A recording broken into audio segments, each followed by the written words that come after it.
सहजात्म स्वरूप परम गुरु श्री राजचंद्र प्रभु चरण कमल मामुको मुझ मास्तक भावे भक्ति नहीं ऊंचोको आकड़ी काल मा मोक्ष मार्ग भूलायो अविरोधपणे करी तमे प्रगट समजायो अविरोधपणे કરી તમે પ્રગટ સમજાવ્યો.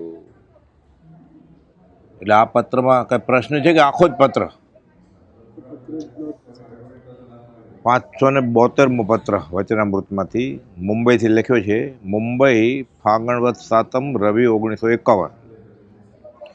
સર્વ વિભાવથી ઉદાસીન અને અત્યંત શુદ્ધ નિજ પર્યાયને સહજપણે આત્મા ભજે તેને શ્રીજીને તીવ્ર જ્ઞાન દશા કહે છે. જ્ઞાન કોને કહેવાય? કુપોદે વ્યાખ્યા લખી છે 749માં. જ્ઞાનનું ફળ વીરતિ. એને સંકિત થઈ ગયું હોય ને એટલે વીરતિ આવવી જ જોઈએ. વીરતિ નથી તો એ સંકિત ન હોય. સિદ્ધાંત છે 749. જ્ઞાનનું ફળ વીરતિ. જે વિદ્યાર્થી ઉપશમ ગુણ પ્રગટ્યો નહીં, જીવને છૂટવાની ઈચ્છા જાગી નહીં, એ વિદ્યાનું કામ શું છે? તો ભણ્યો તો પેટ ભરવાના પ્રપંચ છે. અજામે જમે છે, સીએ જમે છે, ડૉક્ટરે જમે છે, વકીલે જમે છે. વધારે પગાર હોય તો કે સોનાના ચોખા ન ખાય, મોતી ન ખાય, ઘઉંની જ રોટલી ખાય ને, જુવારની રોટલી ખાય, બાજરાનો રોટલો ખાય.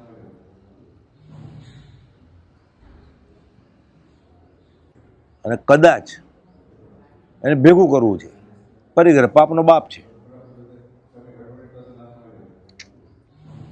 કામ પોતા માટે ભેગું કરવું છે, કાં બીજા માટે ભેગું કરવું છે. ઘણાને એમ થાય પછી હું સેવા કરીશ, સમાજ સેવા. આત્માની સેવા ન કરે, સમાજ સેવા શું કરવાનો હતો? જે આત્માની સેવા ન કરે એ બીજાની સેવા શું કરવાનો હતો? જેને આત્મજ્ઞાન ન હોય ને એ સેવાની વાત કરતો હોય ને એ નક્કી દેહાધ્યાસનો ઉપયોગ કે હું આ શરીર, સામેવાળું શરીર. એટલે અહીંયા સુધી પહોંચે ને અધ્યાત્મમાં 99% સુધી,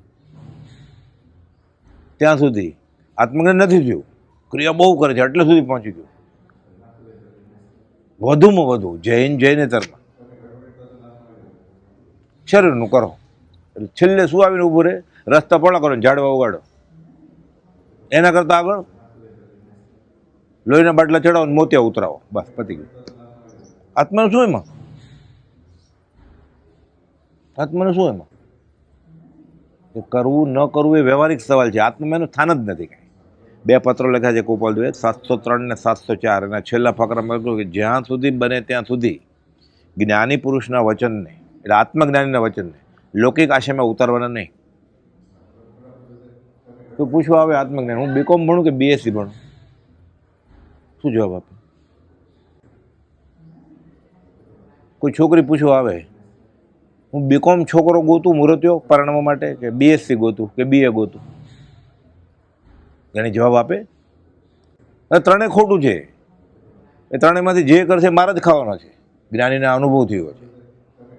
કામ એક આત્મર્થનું, બીજો નહીં મંત્રો. એટલે સર્વ વિભાવથી ઉદાસીન. આત્મા મરે એ સ્વભાવ, બરફ ઠંડાપણું એ બરફનો સ્વભાવ, ઉષ્ણપણું એ અંગારાનો સ્વભાવ. આત્માનો સ્વભાવ એક જ છે, આત્મામાં રહેવું. એ સમયસરની ગાથા છે આ. તો સ્થાપ નિજને મોક્ષ પંથે ધ્યા અનુભવ તેને, તેમાં જ નિત્ય વિહાર કર, નહીં વિહરતું પરદ્રવ્ય વિશે. ના પણ ગમત સાથે જ્ઞાન હોવું જોઈએ ને, એમને બધું સોકું ન લાગે. એ લોકોને જે કરવું એ કરે, સાધકે જે કરવું એ કરે. આત્મજ્ઞાનનું લક્ષણ નથી. એ ઊભો ન રહે ના, પછી આટલો સ્ટ્રિક્ટ રહેશો તો સાથે કોણ આવશે? આત્મજ્ઞાન હોય ને અને એમ વિચારે ને કે બહુ કડક થશો ને તો પછી ભક્તિથી પડી જશે બધા, મારા ભક્તિના કરનારા. જ્ઞાન હોય તો આવરણ આવી જાય. ઉપદેશ છે એનું પહેલું પાનું છે વચનામૃતમાં. આ બધું ઓપ્શનમાં હોય. આ ધર્મ છે. જેને ખબર પડી છે, બુદ્ધિથી નક્કી કર્યું છે કે આ સંસાર ગમે એટલો સારો હોય સેવા જેવો નથી, પછી ઊભો રહે. કટારી મારવી છે પેટમાં, લોખંડની હોય, પિત્તળની હોય, તાંબાની હોય, ચાંદીની હોય કે સોનાની હોય, શું ફરક પડે? ઊભો રહે કટારી ખાવા માટે. વળી શિષ્ય આદિ અથવા ભક્તિ ના કરનારો માર્ગથી પડશે અથવા અટકી જશે બહુ આવું કડકતા છું તો એ થોડી થોડી છૂટછાટ આપવાની. વળી શિષ્ય આદિ અથવા ભક્તિ ના કરનારો માર્ગથી પડશે અથવા અટકી જશે એવી ભાવનાથી જ્ઞાની પુરુષ પણ વર્તે. સંકિત થઈ ગયું છે તો જ્ઞાની પુરુષને પણ નિરાવરણ જ્ઞાન તે આવરણ રૂપ થઈ જાય. હોય જ નહીં જ્ઞાની પુરુષ આવું કરતો હોય, સંકિત ન હોય, કદાચ હોય, આવરણ આવી જાય, મિથ્યાથી થઈ જાય. 11 ગુણસ્થાને કે ચડ્યો હોય ને, ચોથે સંકેત, ચોથું, પાંચમું, છઠ્ઠું, સાતમું, આઠમું, નવમું, 10મું, 11મું પડે ધડમ કર, પહેલા ગુણસ્થાને આવી જાય. પળવારમાં ગોપાલજી મહામુનીશ્વરોને પળવારમાં રીધી સીધી ભ્રષ્ટ કરી દીધા છે. 450મું પત્ર. 8 દ્રષ્ટિની સજ્જાઈ છે, એમાં 6ઠ્ઠી દ્રષ્ટિ કાંતા દ્રષ્ટિ છે. એટલે સંકિત બેફાટ થઈ ગયું એને. અન્ય મુદ દોષ ન હોય એનામાં. મુદ એટલે આનંદ, અન્ય એટલે આત્મ સિવાયની વાત. આત્મ સિવાયની કોઈ પણ વાત હોય, મોદક એટલે લાડવો, બ્રાહ્મણ લોકોને લાડવા બહુ ભાવે ને. મુદ ધાતુ ઉપર સંસ્કૃત શબ્દ આનંદ આવે. એમ અન્ય મુદ, આત્મા સિવાય એક પણ વસ્તુમાં આનંદ આવે છે ને, આત્મજ્ઞાનનું લક્ષણ ન હોય. આ કંઈ કૃપાલદેવ નથી લખ્યું, આ તો યશુજી મહારાજે લખેલું છે. અને યશુજી મહારાજે નથી લખ્યું મૂળમાં, આ તો હરિભદ્ર સૂર્ય લખ્યું છે. 1444 ગ્રંથ લખ્યા છે. યોગ દ્રષ્ટિ સમુચ્ચય અને ષટ દર્શન સમુચ્ચય ગ્રંથ. ગાંધીજીને શું કરવું, કૃપાલદેવ ષટ દર્શન સમુચ્ચય મોકલેલો ડરબન કે આ વાંચો. એમ કે ધોતીઓ લઈને દેરાસરમ વયા જો, એમ કે ગાંધીજી સંપ્રદાય પોષે કે જોર જોતી ગાવા માંડો નવકાર મંત્ર.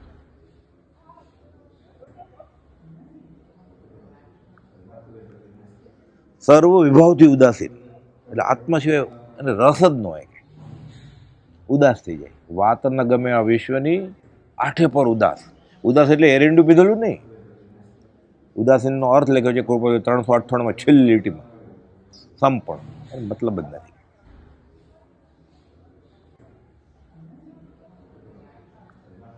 સર્વ વિભાવથી ઉદાસીન અને અત્યંત શુદ્ધ નીચ પર્યાયને ભજે. અનંત પર્યાય છે આપણા, આ પર્યાય છે. પછી હજામ થાય પર્યાય છે, ડૉક્ટર થાય પર્યાય છે, પુરુષ થયો, સ્ત્રી થયો, પતિ થયો, પત્ની થયો, ભાઈ થયો, બેન, આ બધા પર્યાય છે. કેવો પર્યાય ભજે? નિજ પર્યાય, પોતાનો મૂળ પર્યાય, શુદ્ધ સહજ આત્મ સ્વરૂપ એને ભજે. તેને શ્રીજીને તીવ્ર જ્ઞાન દશા કહી છે. આ દેહધારી પરમાત્માનું રૂપ છે. આ ગુરુજી દેહધારી પરમાત્મા. ઓલા તો આવવાના નથી હવે, એના બદલામાં ચાલે. મોક્ષે જવું હોય તો, બીજે ન ખાઈમાં પડવું તો ન ચાલે. અમે પડવાના જ છે ત્યાં ગયો એટલે. તેને શ્રીજીને તીવ્ર જ્ઞાન દશા કહી છે. જે દશા આવ્યા વિના કોઈ પણ જીવ બંધન મુક્ત થાય નહીં.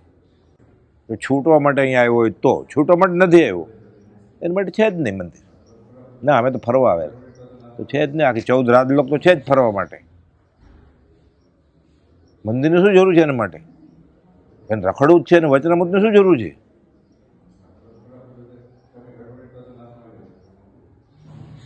તીવ્ર જ્ઞાન દેશે. જે દશા આવ્યા વિના કોઈ પણ જીવ બંધનયુક્ત થાય નહીં એવો સિદ્ધાંત શ્રીજીને પ્રતિપાદન કર્યો છે. કૃપાલદેવ એમ કે છે, મને કેમ કેવો લાગે છે આ સિદ્ધાંત? કૃપાલદેવ કહે છે એ અખંડ સત્ય છે, હું એ સાચું માનું છું. મૂળા બાવેરની વાત છે કે હું આ સાચું માનું છું, અખંડ સત્ય છે. ફરી વાર હવે, સર્વ વિભાવથી ઉદાસીન અને અત્યંત શુદ્ધ નિજ પર્યાયને સહજપણે આત્મા ભજે. તેને શ્રીજીને તીવ્ર જ્ઞાન દશા કહી છે. જે દશા આવ્યો એના કોઈ પણ જીવ બંધનયુક્ત થાય નહીં એવો સિદ્ધાંત શ્રીજીને પ્રતિપાદન કર્યો છે, અખંડ સત્ય છે. ઠેર ઠેર ગોપાલદેવ કાં જિનેશ્વરની વાત કરે, કાં તીર્થંકર હોય, કાં આગળ જ્ઞાની થઈ ગયાની વાત હોય, કાં ફલાણા આગમમાં આમ લખ્યું છે, પોતાની વાત કરી જ નથી. શ્રી કૃષ્ણ અર્જુનને એમ જ કહેતા હતા ગીતામાં, પૂર્વાચાર્યો આમ કહી ગયા છે. સાચા જ્ઞાની હોય ને એ પોતાની હાંકે જ નહીં ગોપાલદેવ, આગળવાળા જ્ઞાનીનો પણ. કોઈક જીવથી આ ગહન દશાનો વિચાર થઈ શકવો યોગ્ય છે. કેમ કે અનાદિથી અત્યંત અજ્ઞાન દશે આ જીવે પ્રવૃત્તિ કરી છે. આ સૌ નવું જ છે, ત્યારે આ રસ્તે આવ્યો જ નથી. તેને કેમ આ ગમે, આ રૂચે, આ સાચું કેવી રીતે લાગે એને? આ રસ્તે આવ્યો જ નથી. એને સાચું લાગી ગયું તો કે સાચું જ છે.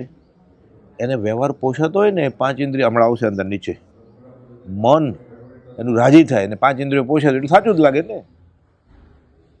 કેમ કે અનાદિકાલથી અભ્યાસ છે. મન મારી નહીં બેસવું પડે, આસન તપાવવું પડે, મન મારી નાખવું પડે.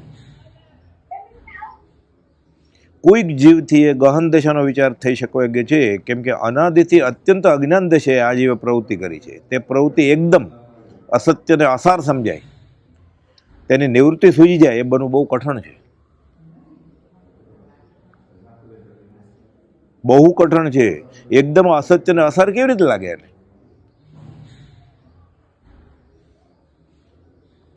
માટે જ્ઞાની પુરુષનો આશ્રય કરવાનો ભક્તિ માર્ગ જોઈને નિરૂપણ કર્યો છે. જે માર્ગ આરાધવાથી સુલભપણે જ્ઞાન દશા ઉત્પન્ન થાય છે, સંકિત થઈ જાય. કોનો? જ્ઞાની પુરુષનો આશ્રય કરવાનો. પણ જ્ઞાની નથી તો એટલે આ કાળમાં પહેલો સહેલો અને છેલ્લો રસ્તો ભક્તિ છે. પણ ગોપાલદેવે લખ્યું છે, પછી આત્મજ્ઞાની ન હોય ને એટલે જ્ઞાની પુરુષ એટલે કોણ? આપતા અને પ્રાપ્ત, જેની પાસે આત્મા છે અને જેના ઉપર મોક્ષ માર્ગ માટે વિશ્વાસ કરી શકવા યોગ્ય છે. તે ખોટે રસ્તે હોય તો નાખે ઊંધે કાંત તમને. જો 693માં, નહીં તો શું થશે એને? કોઈક મહાત્માને બાત કરતા ઘણાનો વિચારવાન જીવોએ ભક્તિ માર્ગનો તે જ કાંઠે આશ્રય કર્યો છે. પણ એ આજ્ઞાશ્રિત બરોબર થાય એટલે લખ્યું છે. અને આજ્ઞા આશ્રિતપણું અથવા પરમ પુરુષ સદગુરુને વિશે સર્વાર્પણ સ્વાધીનપણું શીર્ષાવંત દીઠું છે. તનસે મનસે ધનસે આત્મજ્ઞાનીને આગળ લખે છે, તથાપિ તેવો યોગ પ્રાપ્ત થવો જોઈએ. નહીં તો શું થશે? નહીં તો રત્ન ચિંતામણી જેવો જેનો એક સમય છે એવો મનુષ્ય દેહ ઉલટો પરિભ્રમણ વૃદ્ધિનો હેતુ થશે. એ જે કરતો તો એ જ કર્યા કરશે, અનંત અંતર રખડશે. વ્યવહારમાં તો રખડવાનું જ છે. બહુ મોટું નુકસાન નથી, કેમ કે કમાણો જ નથી ક્યારેય વ્યવહારમાં. અહીંયા ધર્મ નામે મનુષ્ય દેહ પામીને અનંતાનું મંદિર બંધ પાડીને વયો જશે. બીજે કંઈક ભૂલ કરે કે તકલીફ પડે તો ક્યાં આવે? મંદિરમાં. મંદિરમાં ભૂલ કરે ક્યાં જાય? નરકમાં, નિકોદમાં. જો નહીં તો ચિંતામણી જેવો જેનો એક સમય છે એવો મનુષ્ય દેહ ઉલટો પરિભ્રમણ વૃદ્ધિનો હેતુ થશે. વ્યવહારમાં તો ભૂલ જ છે બધી, એટલે ખોટે ખોટું જ છે. તળિયે જ બેસો છે, પછી ઘોડાપુર આવે, હાથીપુર આવે, 2 માથોડા પૂર આવે નદીમાં, એ તળિયે જ છે. એને શું ફરક પડે? 3 ફૂટ પૂર આવે છે તો એ નીચે જ છે, 4 ફૂટ આવે, 10 ફૂટ આવે. ધર્મમાં એવું એ પછી આ ભૂલ કરી એટલે બે ગુમાવ્યું ને. વ્યવહાર છોડી નહીં આવ્યો, આ ખોટી જગ્યાએ વળી ગયો. આ તો ગયું ઉલવી ગયું, આ તો ભ્રષ્ટ થયો ને. એટલે જેની પાસેથી ધર્મ માગવો તે પામ્યાની પૂર્ણ ચકાસણી કરવી. આ વાક્યને સ્થિર ચિત્તથી વિચારવું. કુપલ 466નો પેટલાદનો પત્રનો પહેલો બોલ છે. એટલે છે કે નહીં મારે જે માલ જોઈએ છે, પણ આ માલ લેવા ગયો જ નહોતો, ધંધો વ્યવહાર લેવા જ ગયેલો, માલ લેવા ગયો જ નહોતો. એને જે ઘરે ઓછું પડતું હતું ને વ્યવહારમાં, કુટુંબમાં, સંસારમાં, એ લેવા ગયો હતો. એટલે આત્મ સિવાય ગયો હોય ને એ ફસાવાનો જ આજે નહીં તો કાલે. એ કદાચ આપે ને ગુરુજી કે આ હું કમાવું છું, અહીંયા પૈસા માટે નથી આવ્યો, હું લગ્ન કરી લઈશ, મારે અહીંયા પાણવા નથી આવ્યો, મને સંતાન પેદા નહીં થાય તો ડૉક્ટર આગળ જાય, તમારે આગળ નહીં, એમ કહેવું જોઈએ. આ તો દોરો જ લેવા જ ગયો છે, માદળી લેવા જ ગયો છે. આ એમ કે ને ધંધાના વિકાસ અર્થે ગયો છે, આત્મ સિવાયના ધંધાનો વિકાસ અર્થે ગયો છે. નક્કી આજે નહીં તો કાલે ફસાવો. તરતમ જોગરે તરતમ વાસના, વાસિત બોધ આધાર. એટલે ફસાય છે એટલે કોનો વાંક છે? અસદગુરુનું નહીં, ફસાવા વાળાનું. એને એ જ જોતું હતું ને વૈદ્ય બતાવ્યું. ડાયાબિટીસના દર્દીને કોઈક ડૉક્ટર એમ કે અઠવાડિયામાં 2 વાર ચાસણી પીજો, કેવા સરસ ડૉક્ટર લાગે. હું બેઠો છું અહીંયા, આવતા રહેજો મારી આગળ, અને અઠવાડિયામાં 2 વાર, વધારે નહીં પીતા, 2 વાર ચાસણી પીજો, કેવી મજા આવે. એ ડૉક્ટરને છોડે કોઈ?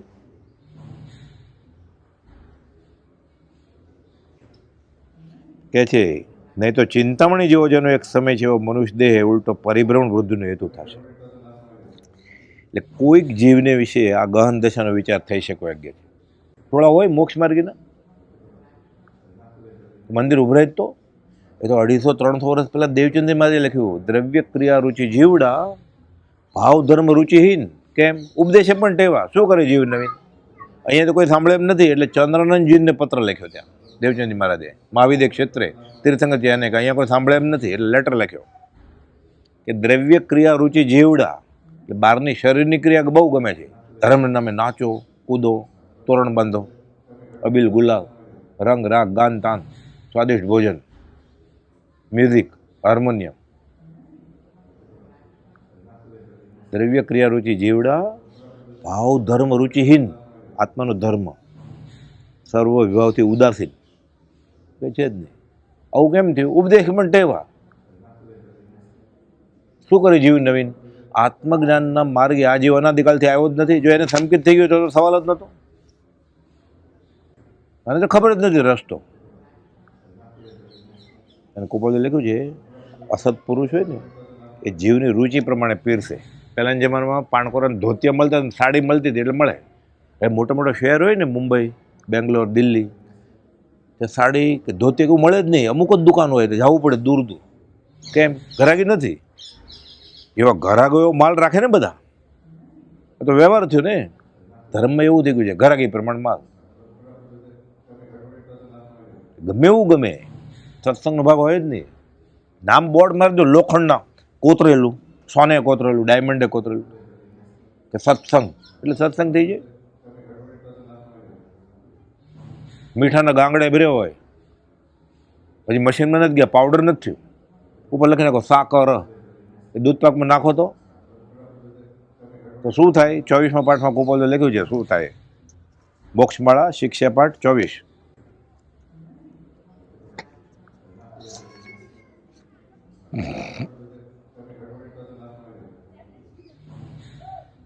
જેનાથી હંમેશનો પરિચય રહે. અનંતકાલથી સંસાર તો કરે જ છે.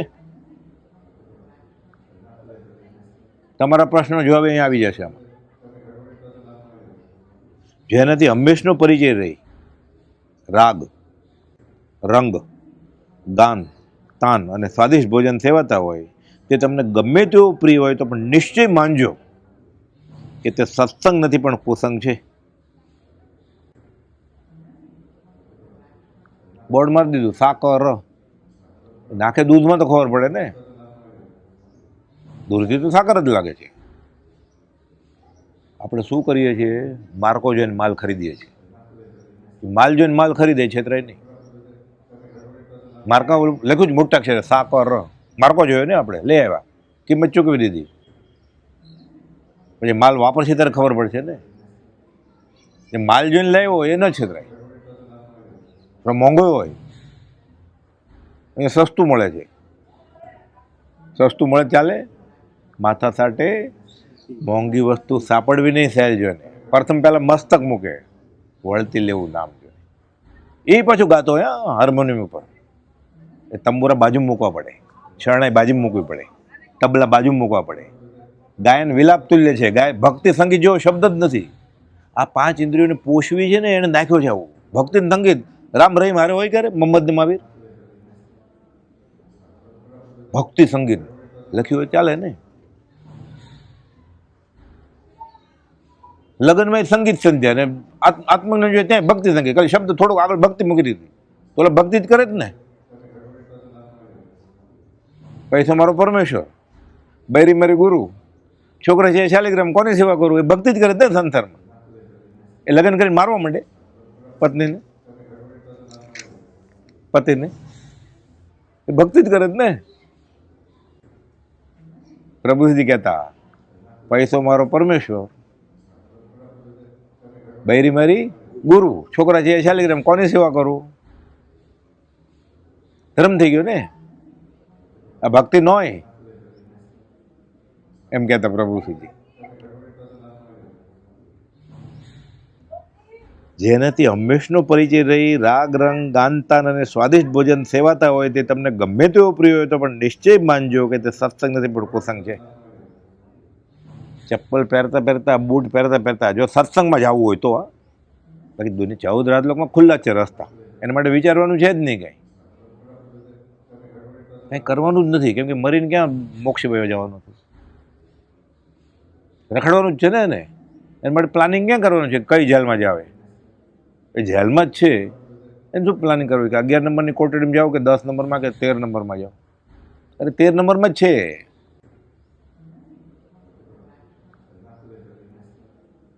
ભૂલમાંથી ચૂલમાં પડવું એમાં ક્યાં જરૂર છે મહેનત કરવાની?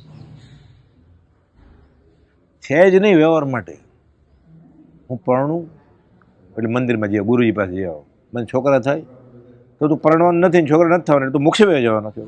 તારા કર્મ બાકી છે જ નહીં કાંઈ, પરણવાના, સંતાન પેદા કરવાના કર્મ છે જ નહીં. હું કમાઉં, હું કેનેડા જઈને કમાઉં, લંડન જઈને, કેમ તું હવે કંઈ હવે તું આત્મામાં વયો જવાનો છો? એના માટે જવાનું જ નથી મંદિરમાં. જેને આ બધું બંધ કરવું હોય ને એને મંદિર છે, એના માટે છે મંદિર.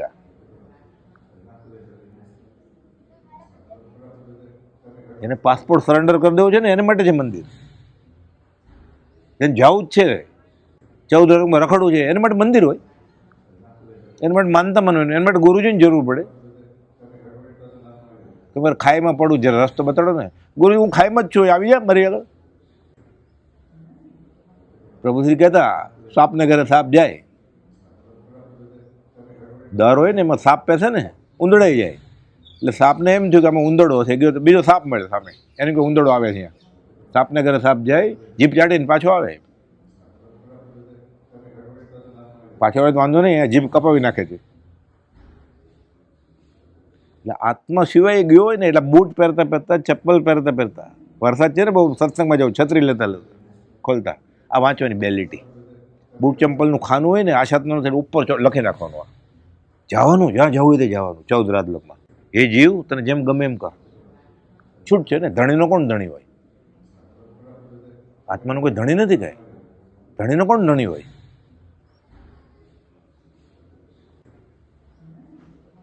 આ પહેરવાનું બૂટ ચપ્પલ મોજા પહેરતા પહેરતા, છત્રી લેતા લેતા, બહુ ઠંડી છે ને સ્વેટર પહેરતા પહેરતા, હું ક્યાં જાઉં છું?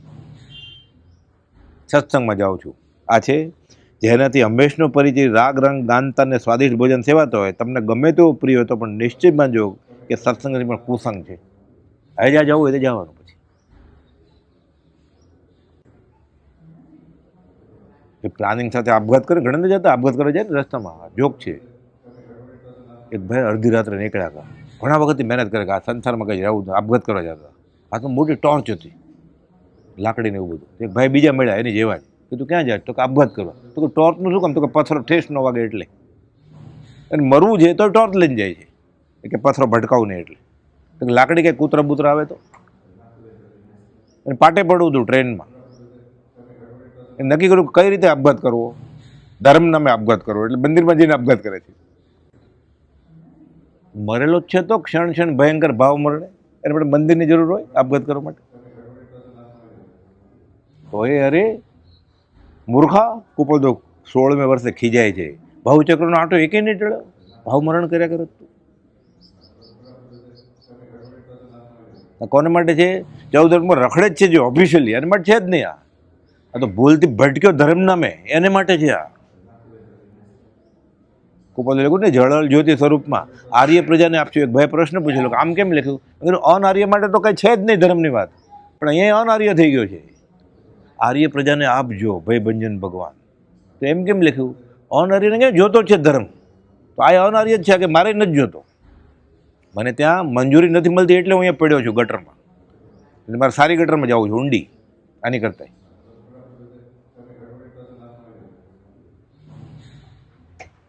હર ભ્રમણા ભારત તણી ભાઈ બંજમ, કોઈ એમ પૂછ્યું આમ કેમ લખ્યું? તો બીજે કોને રસ છે?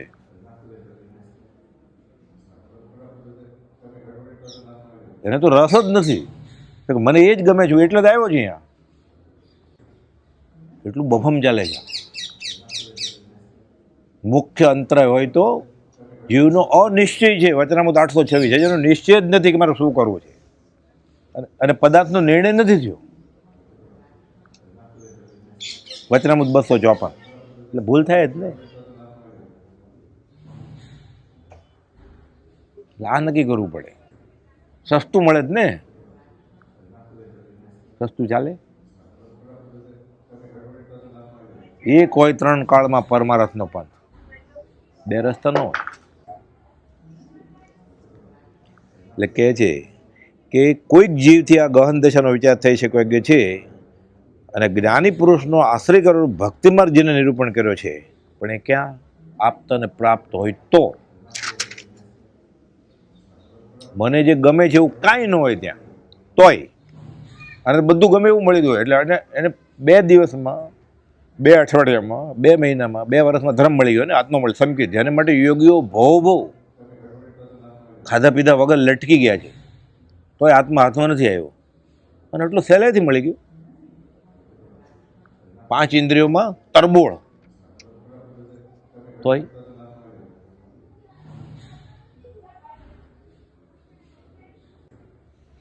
જ્ઞાની પુરુષના ચરણને વિશે મન સ્થાપ્યા વિના આવા જ્ઞાની પુરુષ આ ભક્તિ માર્ગ સિદ્ધ થતો નથી.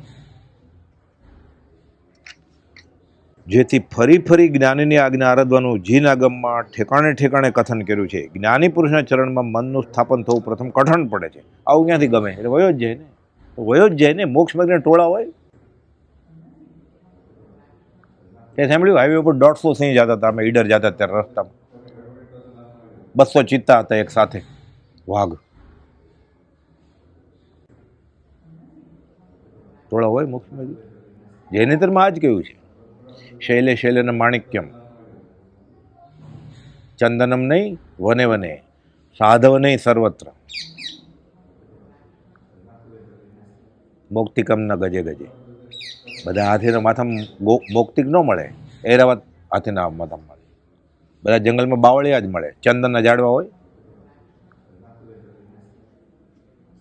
કુપોદવે સૌભાગભાઈ ત્યારે લખેલું 150 વર્ષ પહેલાં, 125 વર્ષ પહેલાં, કોઈક વિરલો સત્પુરુષ વિચરે છે.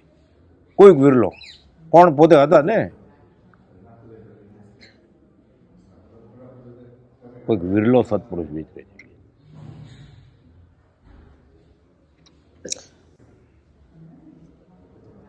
જ્ઞાની પુરુષના ચરણમાં મનનું સ્થાપન થવું પ્રથમ કઠણ પડે છે, પણ વચનની અપૂર્વતાથી. અપૂર્વ, પહેલાં મેં આ સાંભળ્યું નથી કાંઈ એવું વચન છે. પહેલાં ગમતું તો એવું જ મળે છે, તોય તે બેસ્યા. હા, અપૂર્વ. પહેલાં પૂર્વાનું, બધું પૂર્વાનું પૂર્વી જ છે. વ્યવહારમાં તો પૂર્વાનું પૂર્વી છે જ. આજે ધર્મે બધું પૂર્વાનું પૂર્વી જ છે. અપૂર્વ, પહેલાં આવું સાંભળ્યું જ નથી કે. તે વચનનો વિચાર કરવાથી તથા જ્ઞાની પ્રત્યે અપૂર્વ દ્રષ્ટિએ જોવાથી મનનું સ્થાપન થવું સુલભ થાય છે. અપૂર્વ દ્રષ્ટિ પૂર્વાનું પૂર્વ દ્રષ્ટિથી જોવે છે. એ ચામડાની આંખથી કેમ ખબર પડે ને? બિના નયન પાવે નહીં, બિના નયન કી બાત. એક ને એક વાત આવી જાય ફરી વાર, કે વ્યવહાર લેવા ગયો હોય ને એટલે ફસાવાનો જ. જ્ઞાની પુરુષના આશ્રયમાં વિરોધ કરનારા 5 વિષયાદિ દોષો છે. 5 વિષય આદિ દોષો વગેરે. 5 ઇન્દ્રિયો પોષાય છે. એ પોષાતી હોય તો ધર્મનો ભાગ જ કેવી રીતે હોય? એ આત્મજ્ઞાન નહીં, એ સાધકે ન હોય. હમણાં આવશે એમ. જ્ઞાની પુરુષના આશ્રયમાં વિરોધ કરનારા 5 વિષયાદિ દોષો છે, તે દોષ થવાના સાધનથી જેમ બને તેમ દૂર રહેવું. જીતેન્દ્રિયનો પાઠ છે મોક્ષમાળામાં, શિક્ષાપાઠ 68માં, પહેલી લીટી શરૂ થાય છે. કુપોલદુ છે ને પાને પાને આત્માર્થ કોને કહેવાય, ગુરુજી કોને કહેવાય, મુમુક્ષુ કોને કહેવાય, જિજ્ઞાસુ કોને કહેવાય, બધા બધા નિયમ મૂક્યા છે. જો જ્યાં સુધી શરૂઆત જ કરી શિક્ષાપદ 68 જીતેન્દ્રિયતા, જ્યાં સુધી જીભ સ્વાદિષ્ટ ભોજન ચાહે છે એ પતી ગયું તરત જ. ફલાણા મંદિર કે તીર્થ સ્થળની ભોજનાલયમાં ગયો એટલે પતી ગયું ને. અપૂર્વ હતું કે પૂર્વાનુપૂર્વ હતું? પૂર્વાનુપૂર્વી હતી. એ લગ્ન કરે ત્યારે આ જ હતું મેનુ. જન્મદિવસ ત્યારે આ જ હતું, દિવાળીમાં આ જ હતું, હોળીમાં આ જ હતું. એને અહીંયા મળ્યું તો અપૂર્વ ક્યાં થયું? જ્યાં સુધી જીભ સ્વાદિષ્ટ ભોજન ચાહે છે, જ્યાં સુધી નાસિકા સુગંધી ચાહે છે. કાઢી મૂકે ગુરુજી, પરફ્યુમ નાખીને આવ્યો હોય ને, અત્તર નાખીને આવ્યો હોય તો એ સસલાની આંખ ફોડીને થયું છે. એ આત્મા લેવા આવ્યો છે કે શીખવા આવ્યો છે આ બધું, કે હિંસા કેમ કરવી મારે? છાંટીને આવે ને મંદિરમાં, મોટા દિવસ હોય ને ત્યારે. ઘણા રોજ બધા મોટા દિવસ જ છે, રોજ ઘણા, પણ અમુક બહુ પૈસાવાળા ન હોય તો મોટા દિવસે તો આવું કરે. દેવકીજી મહારાજ એ જમાનામાં ચીજ પોકલીમાં 900 થી 1000 જણાની પરસદા ભરાતી વાંચનમાં. અત્યારે છે પથ્થરનો ઉપાશ્રય. 49 પ્રભુજીજી મળવા ગયા ને ત્યાં કુપોલદુને કહેલું, મુનિ પરસદા કેટલી ભરાય? તો કે 900 થી 1000ની. એ કહેતા બહેનોને પર્યુષણનો 5મો દિવસ હોય ને, બધા ઘરચોળા હીરા પહેર્યા હોય બધા. કોઈ પણ મંદિરમાં મોટા દિવસ જોજો અત્યારે પર્યુષણમાં, દિવાળીમાં એ નાચવા આવો છો એમ બોલતા.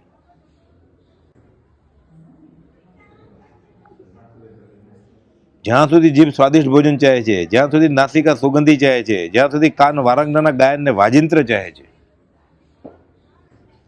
જ્યાં સુધી વાજિંત્રની વાત આવે ને, પ્રભુશ્રીજી 20 દુઆ ગવડાવતા. સ્વાધ્યાય કરે જ નથી, વ્યાખ્યાન પ્રભુશ્રીજી મગન બાપા વાત કરતા. ક્યારેક 10 મિનિટ બોલે, ક્યારેક અઢી કલાક બોલે 20 દુઆ ઉપર કે ક્ષમાપના ઉપર કે કાંઈ પણ. બધાને છૂટ હતી. લુહાર, કડિયા, કુંભાર, મોચી, વારા એ તો ઠીક. જૂનો સભા મંડપ છે ને, ત્યાં મુસલમાન લોકો બેસતા નીચે લાઈનમાં. મુસલમાનો ઘરે અભક્ષ ખાતા હોય, પણ ક્યાં સાંભળવું છે, અભક્ષ ન ખવાય ખબર કેમ પડશે, એટલે એને બેસવા દેતા. મેં એક બાવો આવ્યો, લાંબી જટા હોય, તિલક કર્યું હોય, એટલે ભક્ત જ હોય ને, તંબુરાને તાર ખેંચવા માંડ્યો. 20 દુઆ હતી. પ્રભુ કે તંબુરો બંધ કરે, અહીંયા સાદું. અત્યારે મંજીરા વગર, હાર્મોનિયમ વગર ભક્તિ જ નથી થતી. એ ભક્તિ છે જ નહીં. આ પ્રભુજીને મંજૂર નથી. અને પાછું બોલે ખરા, સંતની કહેવાથી મારે પરમ કુવોની આજ્ઞા માન્ય છે. પરમ કુવોનું શું માન્યું? તે સંતનું શું માન્યું? તારી રુચિને તે માન્યું. ઘણી જગ્યાએ બોલે, સંતના કહેવાથી મારે કુપોલદુની આજ્ઞા માન્ય છે. હરામ સંતનું કે સંતે જેનું માન્યું છે એનું માન્યું હોય તો. એ બાજુ એ તો 20 દુઆ ગાવતો હતો બાવો, બીજું કંઈ નહીં, ભક્તિ જ કરવો હતો. અને છૂટ હતી બજાર આવવાની. એ જે અગાસ આશ્રમ બન્યો ને, એ ખોજો હતો બાંધણીનો. મગન બાપા કે અમારી સાથે બેસતો વર્ષોથી પછી, એટલે બહુ જીવાની. પછી કામ પતી ને થાક ખાતો એટલે પ્રભુજીને પગ આગળ બેસતો. એ પ્રભુજી કાઢી નહોતો મૂકતા. એમાં આનંદ આવે એવી વાત છે. પછી મગન બાપા વાત કરતા હોય કે આપ તો વાત કરતા હે અલ્લાહ કા ફરિશ્તા હે, કે મને એમ થાય કે તમારા ચરણમાં આગળ સમર્પિત થઈ જાઓ. કોણ કે? ખોજો મુસલમાન પ્રભુજીને. તો કે બેસજે, કોણ ના પડશે? તો કે બીબીન પૂછ્યો. તો કે બીબીન પૂછવા એનું કામ નથી અહીંયા. આપણે બધા બીબીન પૂછવાવાળા છીએ. બનેલા પ્રસંગ છે બધા. એમાં તંબુરાનો પ્રસંગ આ તો વાત આવી. તંબુરો બાજુમાં કે સાદું કે એના કરતાં આગળ રૂવાડો ઊભા થઈ જાય એવું. મોહનલાલજી મુનિ નરોડાના બાળ બ્રહ્મચારી સાધુ, બુદ્ધિ જબરી. એટલે એ દેવકનજી મહારાજના વ્યાખ્યાન પ્રતિભાથી અને વાતથી અંજાઈ ગયા, આગમની વાતથી. પાટીદાર કે મારે દીક્ષા લેવી છે, પ્રભુજીના હિસાબે નહીં, દેવકનજી મહારાજના હિસાબે. કે આ મોટા મહારાજ તો ભોળા, એટલે છોકડાને વળગ્યા છે. દેવકનજી તો કહેતા હું થોડો ભૂલ કરું કે.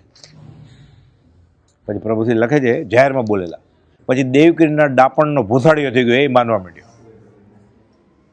દેવકી મારે જે ભળી ગયા કે આ બરોબર છે, ગોપાલદેવ સાચા છે. મોહનલાલજી મેં તો ભૂલ કરી કે હું તો આને દેવકણને લીધે આવેલા હતા, એ આમાં ભળી ગયા મોટા મહારાજની હારે, હું તો લટકી ગયો, હવે ક્યાં જવું. અગાસમાં જાહેરમાં બોલ્યા મોહનલાલજી મારે. ધીરે ધીરે ધીરે એને ખબર પડી કે આ વસ્તુ સાચી છે. તો બહુ લાંબી વાત છે, આપણે મૂળ વાત કરીએ હવે. એક મોડા આવ્યા, પ્રભુજીનો સત્સંગ ચાલતો હતો ને. મોહન ક્યાં ગયો હતો? ચાલુ વ્યાખ્યાન. પ્રભુજી સરળ ને, તો કે બહેનો સારા રાગે અપૂર્વ અવસર ગાતી હતી. કોણ ગાતી હતી? બહેનો. શું ગાતી હતી? અપૂર્વ અવસર કરવા આવશે. જવાબ આપ્યો એને કે એટલે કઈ ગુનો નથી, મોડો એમ કેમ નથી થયો. અપૂર્વ અવસર હું સાંભળતો હતો. અપૂર્વ અવસરની કડી સાંભળતો હતો કે બહેનનો રાગ સાંભળતો હતો? બહેનો સારા રાગે ગાતી હતી. સારો રાગ નહોતો ન ઉભા રહેત ને. એટલે અપૂર્વ અવસરનો વૈરાગ સાંભળવા ઉભા હતા કે રાગ સાંભળવા ઉભા હતા? રાગ સાંભળવા ઉભા હતા. કોણ ગાતી હતી? બહેનો. આખી જિંદગી તું જીવ ત્યાં સુધી કોઈ બેન ગાતી ઊભો નહીં રહેતો કે આ માર્ગ છે. અપૂર્વ અવસર એવો ક્યારે આવશે? હાર્મોનિયમ પર હોય, તંબુરા ઉપર, એ તંબુરો ફેંકી દેવો પડે. ગાયન વિલાપ તુલ્ય સમજવું, કૃપાલદેવ કહે છે. શૃંગાર ભક્તિ સેવું નહીં, કૃપાલદેવ કહે છે. 22 બોલ લખ્યા છે, એમાં 5 ઇંદ્રના વિષય પોષે ને ચાલે જ નહીં. શૃંગાર પોષક વસ્ત્ર પહેરવું નહીં. ગાયન અને ગીત વિલાપ તુલ્ય સમજ્યું. એટલે તીર્ણ રાગ આવે, સરસ રાગ આવે, મારી જેવો નહીં ગધાસો, સારો રાગ આવે. ભક્તિનું જ ગીત છે, સ્તવન છે. આપણે જોઈએ કે નહીં? હા, ગાય. પછી એમ જોઈએ કે નહીં કોણ ગાય છે? હા, કંઈ ફરક ન પડે. આને પથરો છે આ. જ્ઞાની નહીં ફરક પડે, તાને ન ફરક પડે.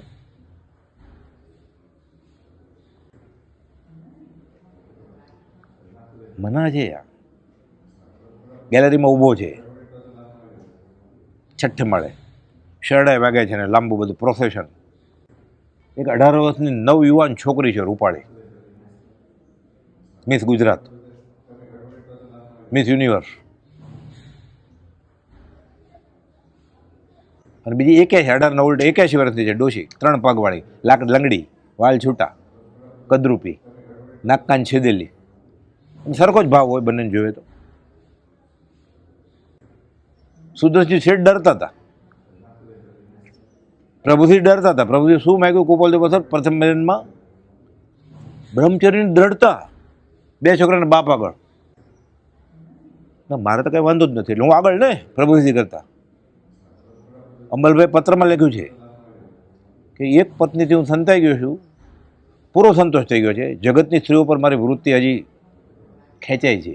હે પ્રભુ, હું અધમધમ છું. 20 દુઆના પ્રભુ અંબાલાલભાઈના ગોપાલદેવ ઉપરના પત્રમાં 20 દુઆના અર્થ છે બધા. તારવીએ તો ખબર પડે.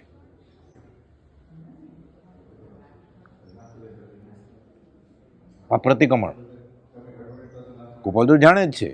હે ગુરુરાજ, તમે જાણો છો સગળું. શિષ્યની ફરજ છે અને ગુનો લખીને આપ્યો.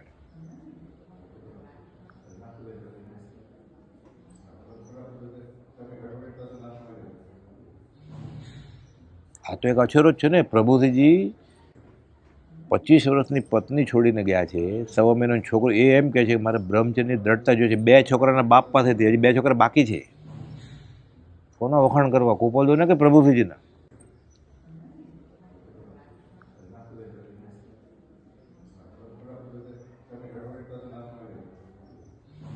ગોપાલદેવ કહે છે, શું ઈલાજ કહે છે?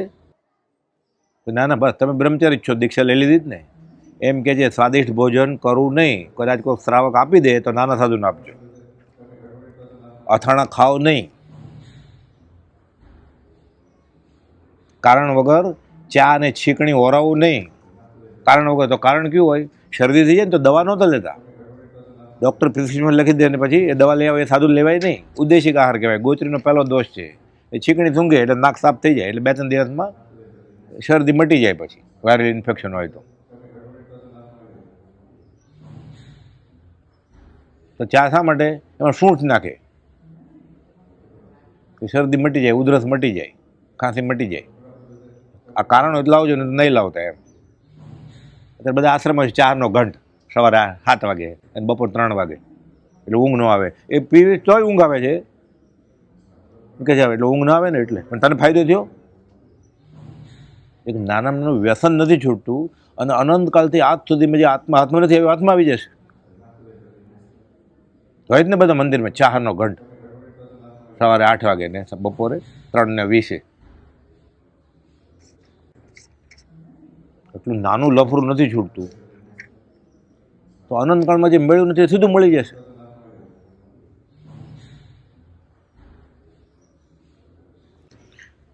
જ્યાં સુધી જીભ સ્વાદિષ્ટ ભોજન ચાહે છે, જ્યાં સુધી નાસિકા સુગંધી ચાહે છે, જ્યાં સુધી વારાંગનાના ગાયન અને વાજિંત્ર ચાહે છે કાન, જ્યાં સુધી આંખ વન ઉપન જોવાનું લક્ષ્ય રાખે છે, જ્યાં સુધી ત્વચા સુગંધી લેપન ચાહે છે, ત્યાં સુધી તે મનુષ્ય નિરાગી, નિર્ગંધ, નિષ્પ્રગી, નિરારંભીને બ્રહ્મચારી થઈ શકતો નથી. સાધક હોય જ નહીં. એટલે વાળ રંગતો હોય, એ આવ્યું ને, ચામડું વિલેપન કરે છે, હોઠ રંગતો હોય, આંખ રંગતો હોય, પાપણ રંગતો હોય, નખ રંગતો હોય, દાઢી રંગતો હોય, વાજિંત્ર અને ગાયન ચાહતો હોય, સાઇટ સિંગ, વન ઉપન જોવું છે, અને નાસિકા સુગંધી જાય છે, પરફ્યુમ વાપરતો હોય, અને સ્વાદિષ્ટ ભોજન.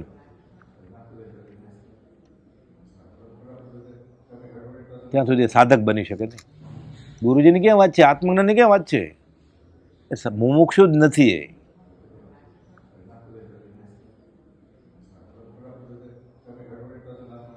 અહીંયાથી જ શરૂ થાય અધ્યાત્મ. અહીંયા પૂરું થઈ જાય, સીધું સમકીતી થઈ જાય આ કરે એટલે. પણ આ શીખે તો ને, આ શીખવાડમાં આવતું જ નથી. સમકીત ક્યાં જ થયા છે? મુમુક્ષુ કે સાધક જ નહીં બની શકે તો સીધું સમકીત થઈ જશે, સીધું બેફાટ આત્મા અનુભવ આવી જશે. એટલો સહેલો હશે મોક્ષ કે સમકિત કે આત્મજ્ઞાન. કુપાળુદેવે મોક્ષ મળે લખીને 137 વર્ષ પહેલાં એમ લખેલું છે કે આંગળીને વેઢે ગણ્યા એટલા શ્રાવક નથી, ત્યારે સાધક નથી, મુમુક્ષુ નથી. આંગળીને વેઢે એટલે 4 ને 8 જ થયા ને, અંગૂઠો ગણો ને 10, આપણે ક્યાં પૂછ પગ નહીં ગણો ને 20, એટલા નથી એમ લખેલું. આ તો પડતો કાળ છે. મહાભારતનો વ્યાસે કહ્યું છે કળિયુગ છે. વધી ગયા મુમુક્ષુ.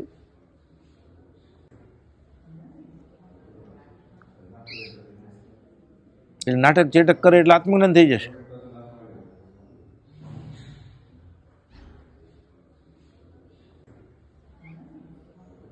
રોડો ઉભે થઈ જાય એવું છે. આ અધમધમ અધિકો પતિત સકળ જગતનું આ દશાની વાત છે. આ 20 દુહા છે. એ ગદ્યમાં ગાય ને તો ખબર પડે ને, તંબુરો બાજુ મૂકીને કે અધમમાં ધમ અધિકો પતિ. મારી વાત આવી સકળ જગતમાં. એ હા ઉપર ચાલતું હોય તો, એ મ્યુઝિક ઉપર ચાલતું હોય તો, એ અરે ભવચક્રનો આંટો એકે નહીં, એ હાર્મોનિયમ ઉપર. અને એટલો બધો આનંદ આવે છે કે એ મ્યુઝિક ઉપર કે ભવચક્રનો આંટો ન ટળ્યો. જોગ જેવું નથી લાગતું. આ સગળા સંસારની રમણી નાયક. હા, એક વિષયને જીતતા જીતો તો સંસાર, એ ત્યાગ્યું બધું કેવળ એ બધું હાર્મોનિયમ ઉપર. આપણે કહીએ joke of the day, joke of the year. આ જોક ઓફ ધ કાળચક્ર છે, આ અક્ષરો છે.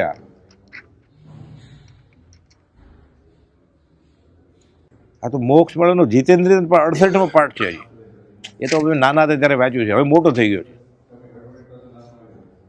કુપાદી લોકો બધા આગમ વાંચી લે ને પછી મોક્ષ મળે વાંચશે તો વધારે સમજાશે. 32 વર્ષે લખેલું, આ 16 વર્ષને 5 મહિને લખીને આજના જ્ઞાનમાં સમાપ જણાય છે બધું, કે ફેરફાર કરવાના અવકાશ નથી. સહજાત્મ સ્વરૂપ પરમ ગુરુ.